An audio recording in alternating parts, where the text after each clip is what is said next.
I went on a date with this guy and he was like, it's getting late. Do you want to come back to my place? And I was like, sure, but I'm not going to sleep with you.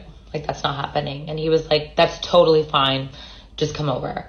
And I was like, cool. So I go to his place. He respects my wishes. He's so nice. He cuddles me all night.